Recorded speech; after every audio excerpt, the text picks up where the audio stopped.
Hello, everybody. Good morning and welcome to the United Stand. I'm pleased to say I'm joined by senior sports writer Matt Dickinson from The Times this morning. Matt, how are you doing?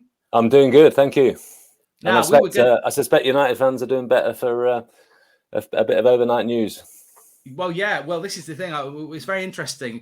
Life's very, very weird how it works. Coincidentally, we were talking yesterday morning about a book that you've got out, which we're going to talk about later. Links in the description, all about the 99 season.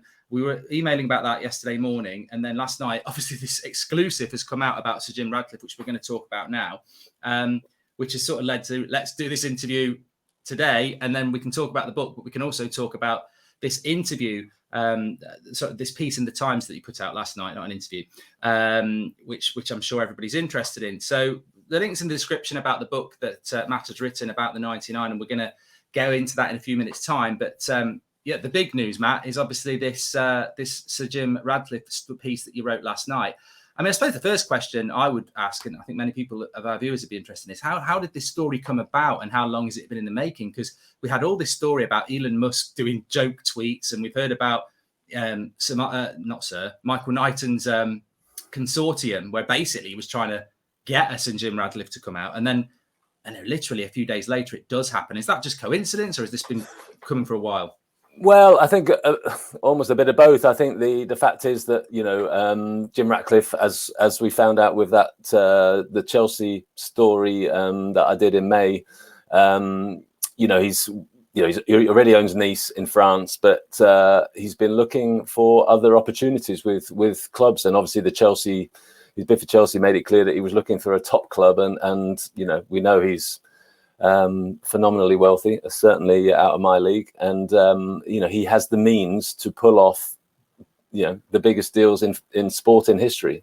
He's a multi-billionaire, so there's this sort of flurry that's come around, and it's been gathering pace. They started off as rumor, but it started to appeared on one financial site, Bloomberg, yesterday, that the Glazers were seriously interested in selling a minority stake in the club. Yeah. And that is, being stood up now from, 2 or 3 sources that I understand. And I contacted Ineos, dealt with them in the past, dealt with them over all sorts of different, sporting interests. And their spokesman said, yes, we're, happy to be quoted on it. We're categoric. Jim Ratcliffe is interested in buying Man United. He's interested in buying a minority stake if that's all available now. But the nature of him, is that he wants to run things, and he wants to own Man United. So it would be a question of, do the Glazers sort of let him in for a minority stake with a view to taking full charge eventually? And that's obviously one of the many questions that's now effectively on the Glazers. Yeah, it's fascinating as it is amazing, really, for a United fan like myself and many others, because we did a video last night and I was saying, look, all these protests, all the Glazer out movements, I and many others have always said they're great and you have to express that, but not having a viable alternative makes it quite difficult. And we've never had that viable alternative. And like you say, when you contact Ineos and they say, look, we're happy to be quoted that Sir Jim Ratcliffe would like to buy Manchester United, he is quoted by many United fans and in the industry as being the ideal sort of buyer. He's British, he's a billionaire. He's got an amazing track record in sport and wants to buy a football club. It almost feels, Matt, like it's an opportunity too good to miss. Do you think United might miss this? Do you really think now is the time where the Glazers are going to sell? Because I think in the financial world as well, because there is an interest in Manchester United, the Glazers, because of how the club's run, I think they have to come out and say it's not for sale, don't they, or something? Because it could be perceived as market manipulation on share price, which is obviously going to go up. I mean, I think it's an absolutely fascinating fork in the road for the club. I just think it's, we know the direction of travel at the moment, and it's not good. I mean, the way the Glazers are running the club, it is catching up on them. I think there's been a complacency for over a decade. Well, since Ferguson left, basically, there was a complacency that the business side of it was still working, but it's not anymore. That's the fact. Losing sponsorship money, stay out of the Champions League, will lose tens of millions of pounds, need $500 million, $1 billion to regenerate Old Trafford. They can't load more debt on, otherwise, there will be absolute outrage. So, the Glazers have reached, this fork in the road. How they handle it now? There's another story that's appeared overnight about them having a chat with some American private equity. I can't imagine that's exciting the fans, because private equity tends to want it's money back with a lot of interest on top. So, you know, as you say, Jim Ratcliffe would buy it without loading debt on. You know, they made it clear that they'd be willing to put in a cash injection now that could, say, go into that Old Trafford rebuild. You know, it's not, you know, there's no magic wand here. The fact is that club needs, I think his spokesman used the word reset to me, and I'm sure you would agree, anyone who follows United would objectively agree that this club needs a reset in so many ways. I mean, you know, recruitment we've seen has been an absolute mess over the last month. The Eric Ten Hag regime has got off to the worst possible start. But I think, as you say, that crucial word of Jim Ratcliffe is a credible alternative now. And I think that's obviously what's got fans excited, and it's really put the onus on the Glazers now. They move in mysterious ways. I mean, it's not like, you know, it's not like we get, as journalists, I've been covering this club for 25 years now, and you know, the Glazers in the last year, it's really interesting because people say, do they care about the fans' views? In the last year, they certainly claim that they do. Joel Glazer has suddenly started engaging. He's done some Zoom calls with fan groups. They're talking about this fan share scheme. They claim now that this is a different era, that they are listening to the fans. And if they are, the message is pretty loud and clear. I mean, I've been in this game for a long time, and I've not seen a reaction to a story like I had overnight for a very long time. No, and you know, as I say, Matt, it was almost like gold dust when that came out, because it was like, you know, without, you know, blowing smoke up your arse, it's a credible outlet. You're a credible journalist, and then it's a credible viable buyer, and it's almost like it's Christmas. And I think Man United fans this morning and last night are sort of like, how do we make the most of this? And I think that's something we'll speak about in a bit. But before we talk about what the Glazers might do, just to our viewers who may be new to this game, so Jim Ratcliffe, his background, and how, if he did get hold of Manchester United, what would we be looking at? We wouldn't be looking at dividends. We wouldn't be looking at debt. We would be looking at a man who wants to build a football club and make it the best in the world. That's my understanding. As I say, I mean, you know, it's not easy running a football club. I mean, it's not like, you know, they own Nice already. It's not like Nice have suddenly, you know, gone stratospheric, because it is more complicated than that. It's not, you know, if you took over Man United tomorrow, you know, you need to, I mean, as far as I'm concerned, you'd be probably changing, you know, pretty much the entire senior staff, and, you know, got to get the right people in. It's, how long has it been since Man United appointed a world-class person in at any level of this club? So there is a whole culture reset, a staff reset, a squad reset. So it, you know, it's not, say, the magic wand doesn't exist, but, you know, I think in it, you know, Jim Ratcliffe is a serious player. He, you know, he doesn't mess about. It would not be a question of doing it for making money. I think he's approaching 70 this year. The explanation given to me of why he suddenly, you know, there's clearly, for Ineos, there is petrochemicals company. They now seem to want a profile that they didn't want before. But also, he's a man who's made a personal fortune out of it, and he's approaching 70. He's a sports nut. He was a Man United nut as a kid. He was also at the Nou Camp in 1999, which we'll get onto. So, you know, it's not like he's you know, an American investor who's just after a fast buck. And all those things add up to, as you say, something that would excite me if I was a Man United fan. At the same time, I guess the one word of caution is that we are dealing with the Glazers. They may have their own, you know, Jim Ratcliffe, they know, will not want to come in and sit there silently. He will not be a silent partner. He will not be a passive partner. So the fascinating dynamic now is, do they want someone who just throws them some money and is happy to wait to get it back, or do they want someone like Jim Ratcliffe who's saying, look, I'm serious, I want to be involved, but I also want to own this club in, you know, I guess a you know, question of a months and years, rather than sitting there just hoping for a dividend? That's a big question.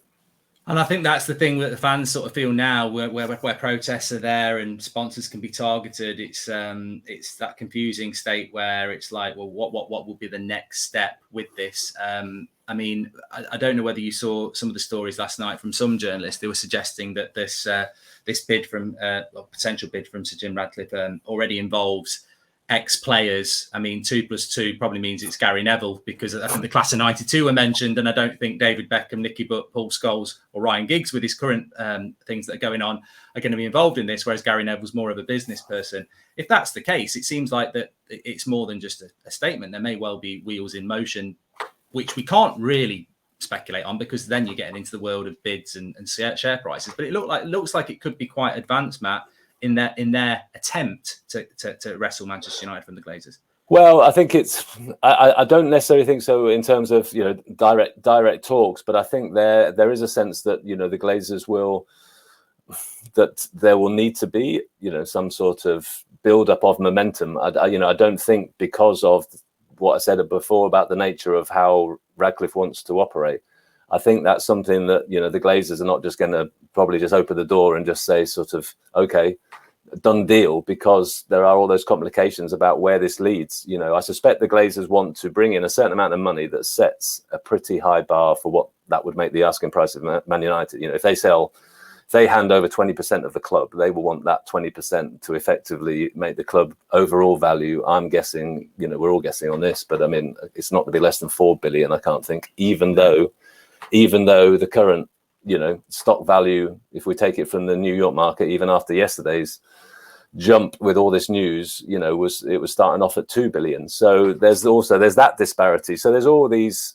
you know, we'd all love it to be simple. I suspect from years of experience and just looking at this story that it won't be that simple, because yeah, there are so many moving parts to this, and you know, we're thinking about the history of, you know, one of the most famous institutions in the land, and we're thinking about the Glazers, and those combinations suggest that this will get complicated.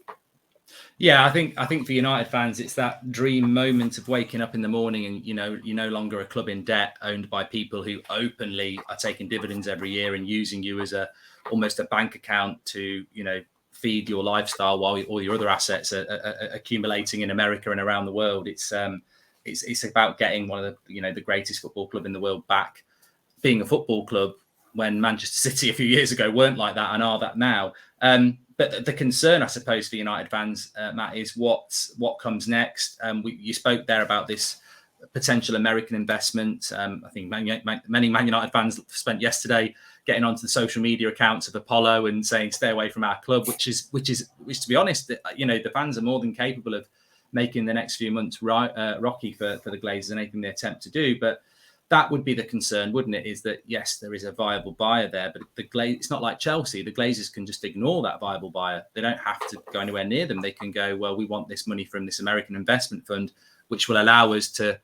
And my personal concern is that they're not looking to sell, and they know in 10 years with the right Super League or whatever else comes up, that club, the value of the club's only going to go up. It might not go up as steep as it should do, but it's only going to go up. And the Glazers may well decide, we'll get investment from elsewhere and we'll ride this out, and we want to be the owners of this club in 20 years. Well, there's also the complication. There are the 6 siblings, and, you know, there's certainly suggestions that, you know, obviously we know that 2 or 3 certainly claim to, you know, be interested and show some interest, and others don't care less, wouldn't mind if they never, you know, see a football kicked in their lives. So that's another dynamic where we're not just talking about, you know, we're trying to read the minds of people sat in Florida with no interest in football whatsoever, who could be trying to extract cash. So I believe, and I strongly believe, and based on conversations, that the Glazers are looking for some outside investment. I think that bit of the story, you know, is built on, you know, much more than speculation. But the next bit of it, as you say, is, you know, do they want just a passive partner? Do they want someone who's serious about potentially giving them an exit route from football altogether? Chelsea's been bought by Bowley because they believe, even at the price they bought it, that the top English football clubs will continue to grow in value over the next 5 to 10 years. They think, if you are a top Premier League side, this is the global league. These are, you know, the crown jewels of the biggest sport in the world, and that, you know, Man United is Man United. Man United will bounce back. I guess the terrifying thing for all fans at the moment is no one knows quite what rock bottom is at the moment, do they? That's the frightening thing, and that's why this club really does need that reset. Yeah, and I suppose from a fan's perspective, this is the reality. I think we can't miss this train, whether it's Sir Jim Ratcliffe or somebody else. He seems like the best option at the moment. But there is a viable buyer that wants to buy the club, and we can't miss that train. But I also think the Glazers don't want to get off either, and the value of what you said there is correct. The value of Manchester United will keep going up, and that will be the big thing for the Glazers, is that this value, if they're all about the money, and they proved that. So it's how I personally think that it's how fans and unite to make it very clear that the Glazers are not wanted, and how we make it difficult for them so that they do just say this is not worth it. And you know, things could get really not bad but tough for Manchester United fans over the next few months if we really genuinely want to make a change, and it's how we do that. I think Monday night will be. Sorry, I just think, I think Monday night is going to be absolutely fascinating. I mean, there's obviously already talk of different protests and so on, and you know, I think this Ratcliffe news and just this whole talk now about as only just, you know, going to ramp that up another notch, because, as you said, there's credible alternative, because suddenly there is hope, and hope brings with it expectation, and that expectation is now firmly planted on the Glazers. And I think the idea of silence now, or, you know, frustration, only grows. And you know, the huge game obviously against Liverpool, I mean, it feels just now like the stakes are just mounting for the club, for the Glazers, for the direction of this famous institution. Well, I've said it before, there's a lot of disagreements in the fan base over many things over many years, and it can be as simple as why Harry Maguire is captain that people will fall out on. But if you are at the ground on Monday, or you're watching the match or anything like that, you know, and I don't consider myself massively old. There's people who've been watching United a lot longer than me, going back to relegations. But it's an opportunity. It really doesn't matter what side of the fence you're on in relation to, you know, different divides in the fan base. That this is a genuine opportunity, and I don't think you can just turn up to that game and sit and watch Man United play Liverpool and think that that's enough anymore. I think that everybody can get involved, and there are protests, and those protests would have occurred anyway. But knowing what we know now, it's going to be very, very interesting. And also, Matt, I don't know whether you've noticed that there's a lot of other journalists now coming out this morning talking about Manchester United re-entering the race for players like Anthony that they walked away from a month ago because it was too expensive. They're now willing to make Casemiro one of the best played players in the league. I mean, for me, this is 2 weeks left of a terrible transfer window, 2 weeks today. And suddenly the Glazers want to throw a load of money at players. And for me, I can see it coming a mile off what they're trying to do. It looks like I think that's another hint that they want to stay, because they've tried this before. You know, you just chuck money at things. And what does the modern football fan want? They love a shiny new signing. Or could it be that they're chucking money at the club because they're trying to make the club more attractive to a seller, to say, look at the team we've got? I mean, there's so many permutations. Well, I think they're trying to just buy some belief and credibility back. I mean, you know, I think, as you say, it's been a disastrous window. You got the chance for it. You know, you bring in a new coach, and again, everyone sits and think, okay, right, how's it going to be different this time? And as you say, 2 weeks before the window closes, it's not only looking like the same old flaws, but it's looking worse. I mean, the recruit. I mean, the lack of due diligence. I mean, when Erik ten Hag turns up, there should be, you know, he can suggest, I want to buy Martinez at Ajax because he's been great for me. But Man United should be there with, oh, well, actually, we've been tracking these 5 centre-halves for 3 years, and we know we can get Koulibaly for, you know, X million, and we know we can get a plan B for this. You know, that, I mean, that's basic at any club, never mind what a club that aspires to be the best in the world. And yeah, I mean, this window, I think, has just, and what's going on with Ronaldo is absolutely encapsulated. You know, it's caught up with the Glazers. It has 100% caught up with them. We're seeing it at every level of the club that, say, what has been complacency for a long time, it's all coming to bite them at the same time. And that's what makes this juncture so absolutely not just fascinating for me as a journalist, but I think pretty seismic for the club, full stop.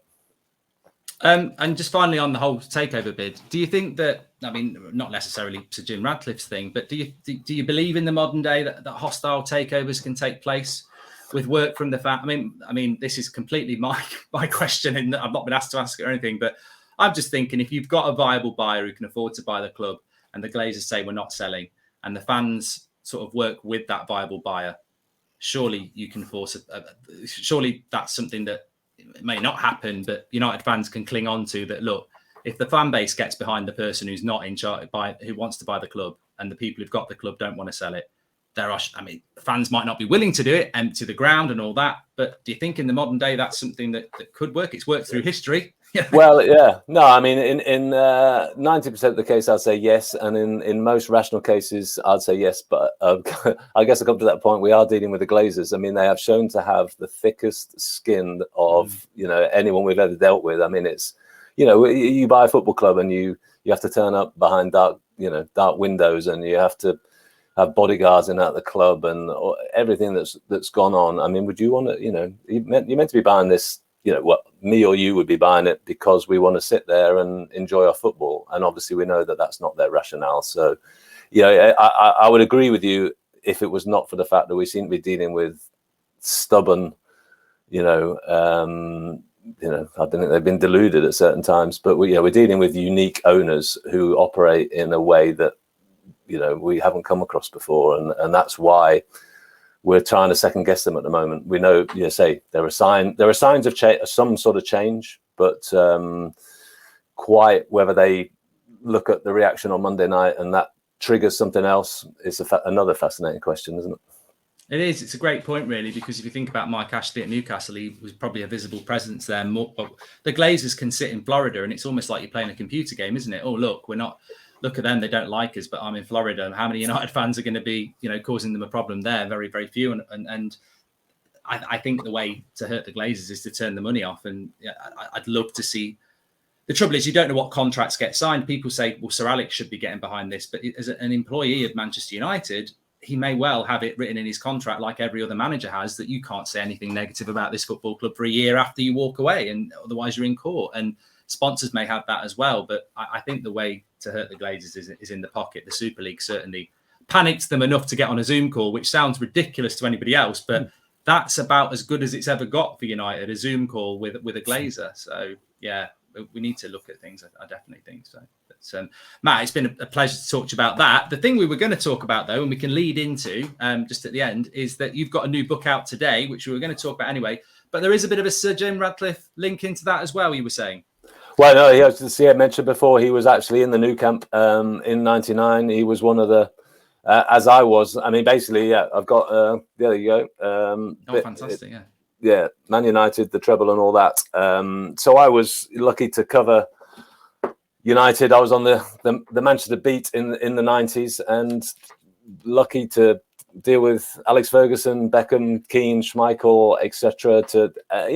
As a reporter, it was possible to be up close then in a way that's not now. I mean, that's just the reality, without being too nostalgic. What time to do it as well in the late 90s. Well, exactly. No one's going to beat that. That's in the journalist world. You can sort of talk to any journalist who covers United over the last 20 years and go, yeah, I covered them in the late 90s. They're never going to beat that, no matter how much Sir Jim puts into the club if he gets hold of it. Well, I mean, it was, and the 99 season obviously is the coming together of just everything you ever want. I mean, why have I done the book? It's the treble season. It's the historic, despite City, Liverpool's best attempts in the last couple of seasons, no one's done it. It shows how hard it is. So there's the treble. It's unprecedented. There's the fact that this dressing room was full of, to me, some of the most amazing characters I've come across in this sport. Roy Keane. Everyone, even younger viewers will see on his punditry, he's a one-off. David Beckham, one of the most famous athletes in the world. Never mind a great footballer. Gary Neville, etc. Ryan Giggs, Schmeichel, York, Cole, and they not only that, but then they also played some of the most dramatic football matches we have ever seen. I mean, the FA Cup semi-final replay against Arsenal, possibly the most dramatic domestic game ever staged, or the European comebacks, and obviously the denouement in the 99 final to clinch the treble, which was just amazing to be there and to see those 3 minutes. So all those things combined, I wanted to go back and relive it all and see if it was as good as I remembered. And what's that? I think we all do at the moment. Well, exactly. And I mean, it's sort of slightly coincidental timing. It's come out just when the club is, I'm writing about the club at its absolute modern, it's all-time high point. And,